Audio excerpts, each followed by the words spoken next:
Welcome to Issues That Matter. My guest today is Joe Lombardo, and he's going to talk about the truthfulness of the press in the United States. So, Joe, what's your overall reaction?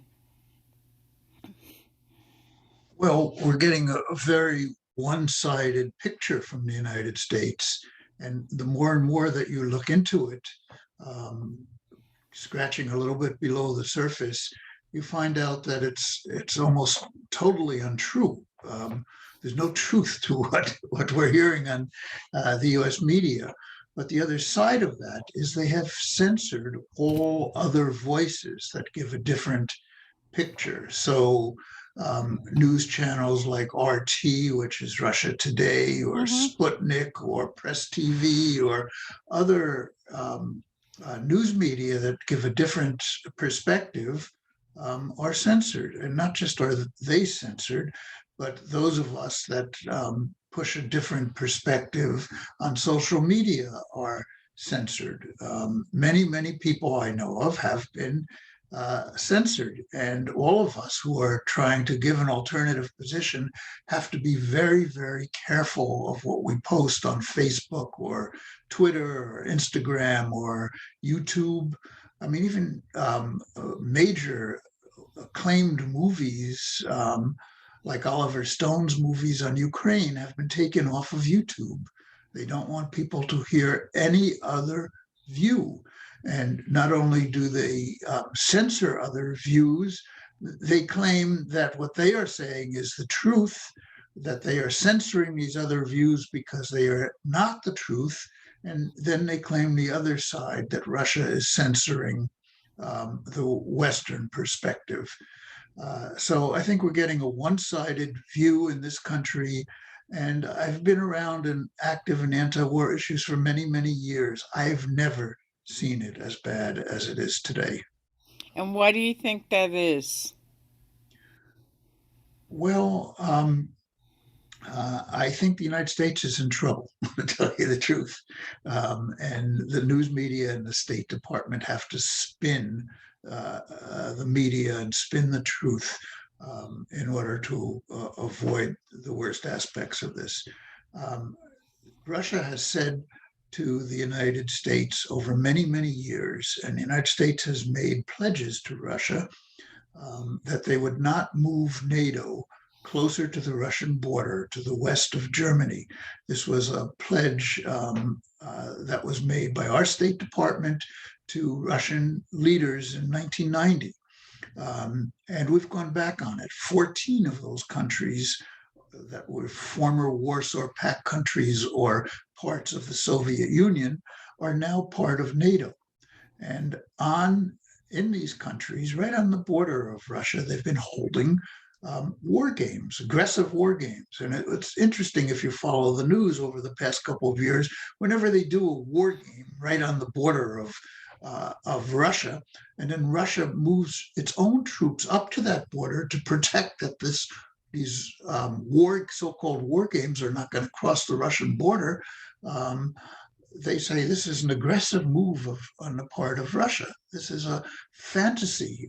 We bring our military and our arms right to their border, and when they bring people on their side of the border, that's aggressive. But it's not just the military that's been brought to the border, it's also nuclear weapons. We have nuclear capable missiles on the Russian border. And Ukraine has the longest border with Russia of any um, country, European country. And if Ukraine did go into the NATO, they would have the capacity to have NATO, and which means US nuclear missiles on their territory that could be minutes from Moscow, and Moscow couldn't defend against it. So Moscow has stood up to the United States, and this is where the United States is in trouble. Nobody has ever stood up to the United States like this. The United States continued to push and continued to push and continued to violate agreements. Trump brought us out of the Intermediate Nuclear Disarmament Treaty.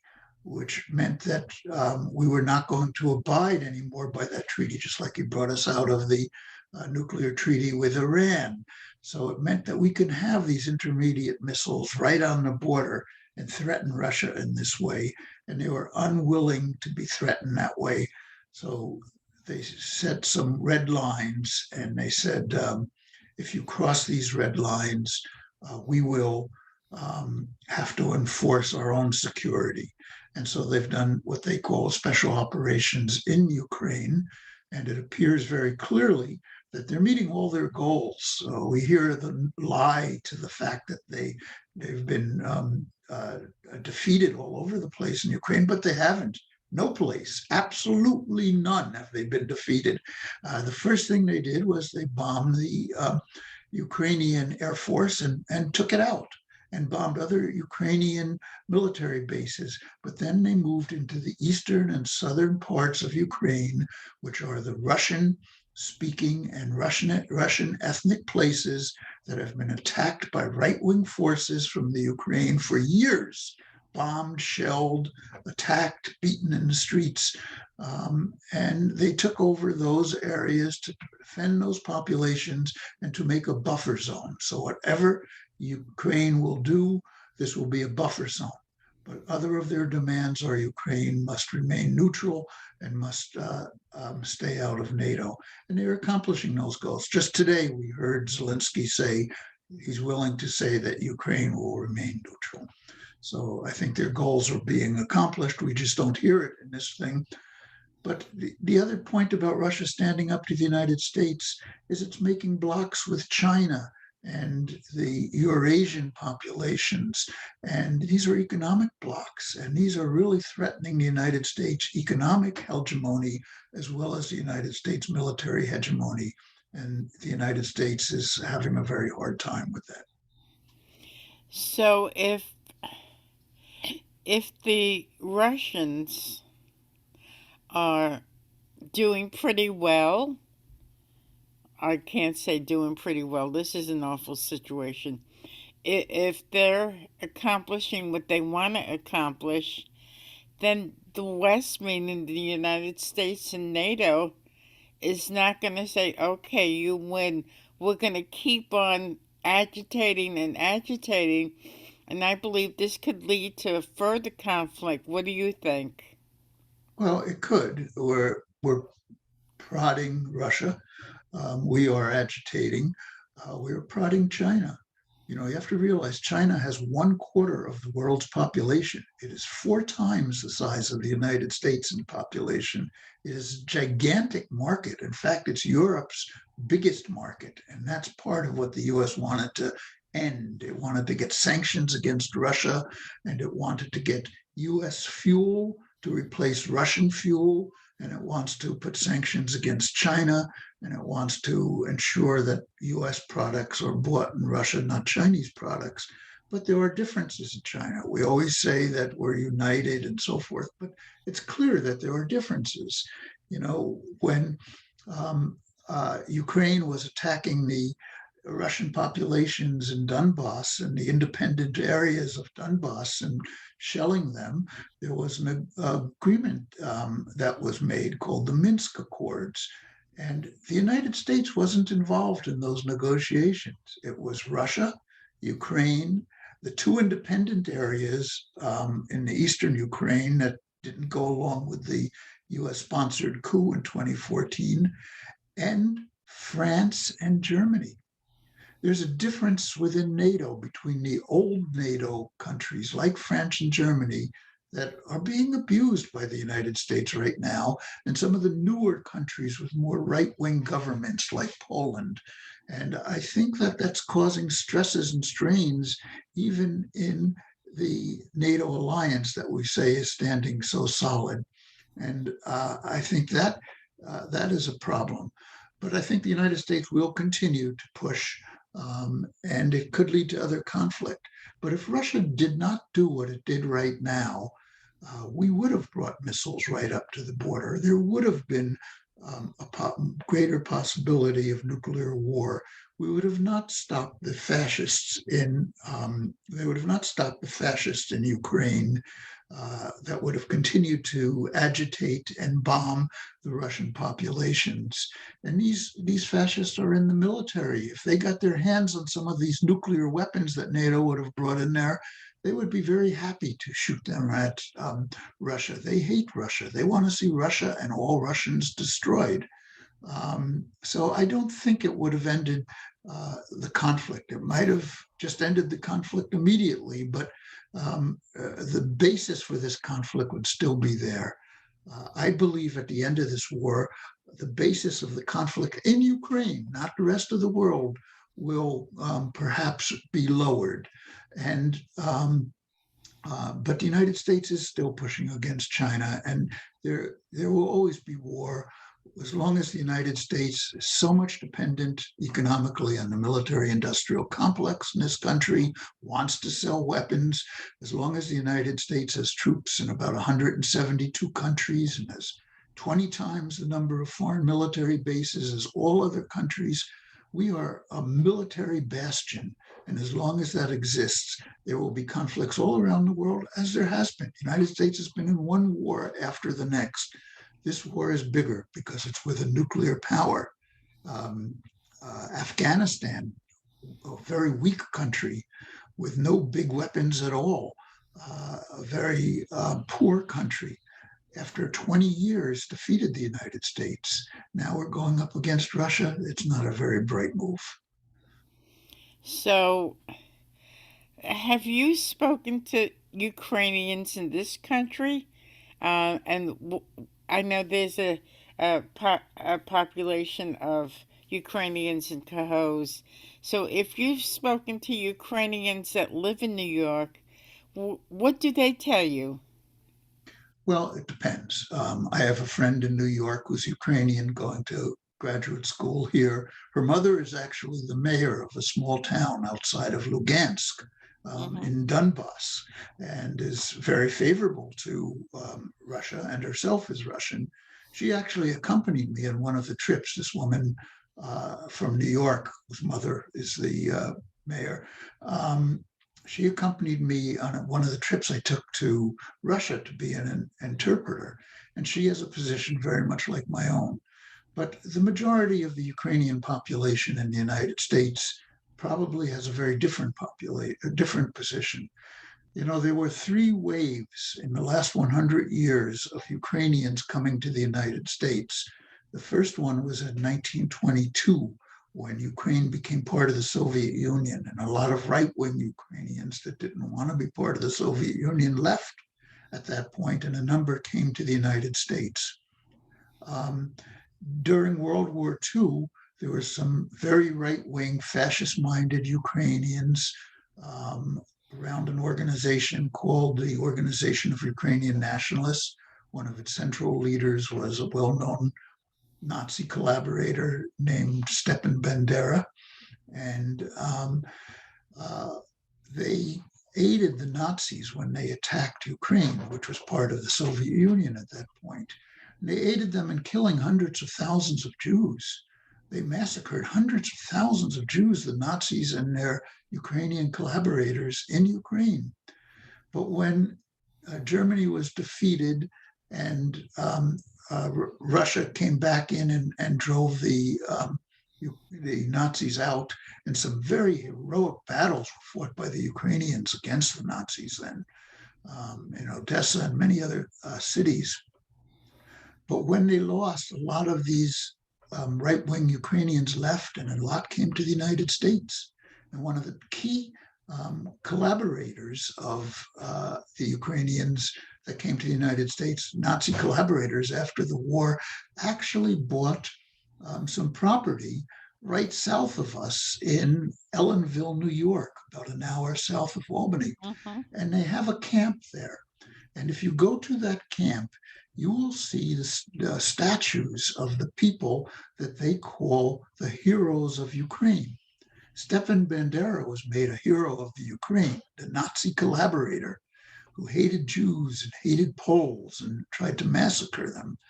But they have a statue of Stepan Bandera on this property and other Nazi collaborators, Nazis.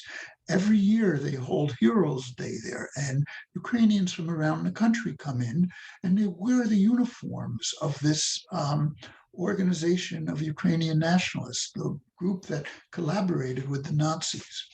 So that was the second wave that came. The third wave was after the dissolving of the Soviet Union when the economics was so bad. But they didn't allow any of the left wing Ukrainians into the country then. They just allowed the right wing. So there's a right wing Ukrainian population in the United States. And after the coup in 2014, my own organization, UNAC, the United National Anti-War Coalition, held meetings around the country to protest the US sponsored coup in Ukraine. One of them in Chicago, where there was a substantial Ukrainian population, was actually attacked by these people with metal bars and clubs, and they tried to beat them up. They had to be locked out of the doors. There was fighting that went on. And these are a lot of the Ukrainians in the United States. So when you listen to some of the voices of the Ukrainians in the United States, you have to understand that. Now, on the other hand, I have been talking to friends in Ukraine that are still there in a number of cities, including Kiev, including Odessa, um, including in Mariupol, including in the Donbass in general. In fact, last night we had uh, a Zoom meeting with some of them. One of the UNAC affiliated organizations had a meeting where they were discussing this, people from the Donbass discussing what's going on. Unfortunately, Zoom cut them off. Zoom would not allow them to come on. So we got some of their voices by doing strange things, them speaking through Telegram and us people holding it up to the camera so they can hear them. But Zoom did not want you to hear these voices. It's part of the censorship that's going on in this country. But these people tell a very, very different story. And now that most of Mariupol, which we've heard in the news lately a lot because of the shelling that's gone on there, that a lot of that city has been destroyed, it's true. Um, but now that the Russians have taken over almost all of Mariupol, we still don't admit to that fact, but they have. They're in the center of the city. People are speaking to them and are coming out, but we just don't hear their voices. They're talking about how the fascists, there are 14,000 members of the Azov Brigade were stationed there. And they took their apartments and used them as military bases. That maternity hospital was a military base. They kicked out all the people. This Azov Brigade used it as a military base because they know if they use apartments and military and hospitals and schools as military bases, that Russia would be reluctant to shell them. And if they do shell them, it would be good propaganda for them. My friends in Odessa, where there's not fighting now, are saying a very similar thing. They say Ukrainian forces have moved equipment around all the iconic buildings. It's a beautiful, beautiful city with, I've been there, with a beautiful opera house and historic places like the Potemkin Steps and beautiful cathedrals. They are all surrounded with the Ukrainian military, knowing that if Russia attacks that city, which they probably will, um, that and they try to shoot at these Ukrainian installations, they will be shooting in the direction of these buildings and they can be used as propaganda. But Odessa is a different city than Kiev. Odessa is about half the population will welcome the Russians into Odessa. The other half won't, and there will probably be fighting. But this is what the Ukrainians are doing all over the country. There's pictures of it. There's videos of people who are leaving Mariupol speaking about what happened there, but you won't see any of these on the US media because the US media is being very controlled. It's total propaganda these days, and they will not allow you to hear the other side of this issue. Um, so that's where we are.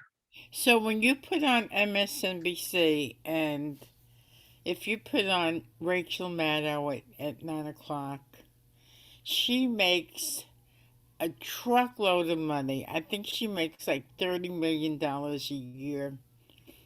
And she's just spending what she's told to spend. And I think even a lot of educated people are buying into this. If something catastrophic really happened, I mean, not that it's not happening in Ukraine or Russia, but if it hit home and people realized that they were being lied to, what would their reaction be? Well, um, I don't know. It even has affected the anti-war movement. There are people within the anti-war movement who take positions very different than mine. It has divided the movement over this. They just see, well, there's Russian troops that have gone into Ukraine. Ukraine's an independent country. Ukraine is a country that was made up of many, many different countries over the years because it had been invaded by so many different countries. There's Polish populations, there's Romanian populations, there's Russian populations, there's a whole different national groupings there. And the Russian population, which is probably around a third of the country, at least Russian speaking population was about a third when they banned the Russian language in that country, itself has been oppressed and itself has been under attack. We just don't know this because the United States media doesn't tell us that this war didn't start in February. It started 8 years ago when Ukraine started attacking the Russian speaking areas. So uh, when people find out, which I hope they do, when some of the truth gets through the thick fog of propaganda in this country, I think and I hope they will take a position and understand what their government does and has done and try to change the militaristic posture of this government. We've we're coming out against Russia's troops in Ukraine, but we have troops all over the world. We've invaded one country after the next and occupied the country, changed the governments, created coups, bombed countries, uh, over and over and over again. So I think if people realize that, I hope they will move in a direction to make change in this country. It's very, very difficult because we only have two parties in this country. It's very difficult to start a Yes. third party. And both of those parties are parties that support the war. The only thing they have unanimity on, the only thing they can agree on is war. They're both for bombing and killing and more money to the military industrial complex. They're all for that. So it will be a challenge to the people of the United States to change that reality. But that's hopefully what they will do. And I think some of the truth will come through and has been coming through, and to some extent, even the little bit that we're doing here, whoever is going to listen to it. But I've been on, and other people have been on numerous shows. UNAC has held webinars with thousands of people have come onto our webinars to hear voices from Ukraine and voices from Russia to tell the other side of the story. And some platforms like Telegram that have not yet censored the Russian voices. There are many, many good places where you could start seeing these videos and hearing the other side of the story. So some of it is getting through, and um, I think that will be important in the long run. So how far back do you go with your anti-war stance? Were you an activist during the Vietnam War? Well, I was born into an activist family. Okay. My parents were labor organizers and civil rights activists and so forth. Um, I was very active when I was in college and after in the movement against the Vietnam War. In fact, I was a staff person for a period of time with the National Peace Action Coalition, which was one of the two major coalitions that organized the mass protests in Washington and many, many other cities against the Vietnam War. I've stayed active all this time, although there wasn't a very active anti war movement since the Vietnam War. There was a big, important movement in the 80s around nuclear weapons that brought hundreds of thousands of people out in the streets, and I was active in that.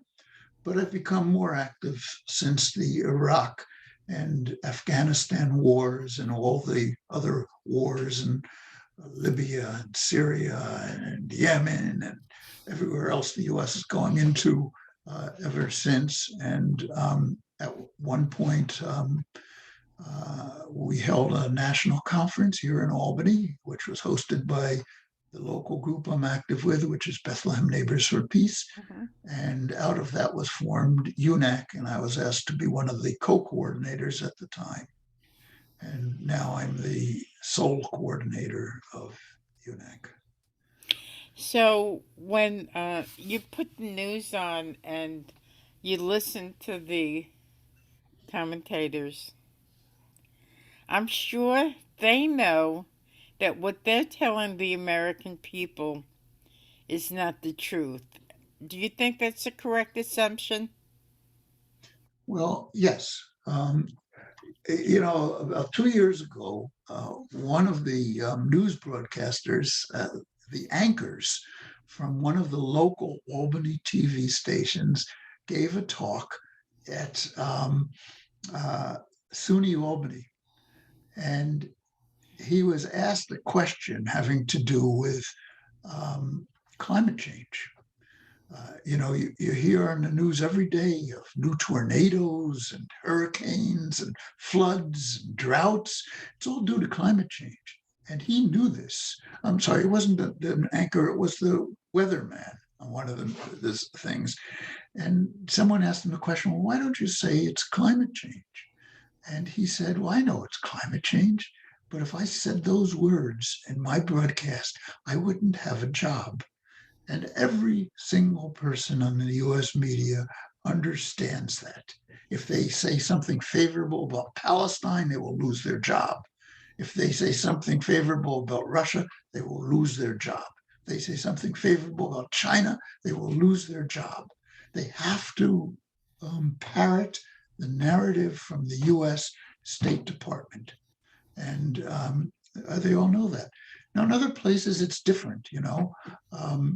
You can still get media, not just from the Russian side, but other media that is much better. I listen to Venezuelan news, I listen to Cuban news, I read Grandma, the Cuban newspaper. But even in Britain, my wife is British, and I spend several months a year over in Britain.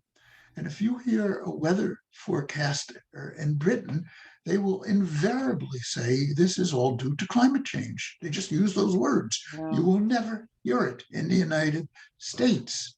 Hmm. And So, Joe, this is why these people don't mention this. we are out of time for today, and I hope we can discuss what's going on as this whole terrible situation evolves. So, you've been listening to Joe Lombardo, and the name of your group again? UNAC, United National Anti-War Coalition, UNACPEACE, unacpeace.org. Thank you. And I'm Cynthia Pooler. This is Issues That Matter. And if you like this show, subscribe to my YouTube page, Issues That Matter. Joe, it's been a pleasure talking with you. I hope we talk again soon. And thank you, everybody, for watching and listening. Have a great day.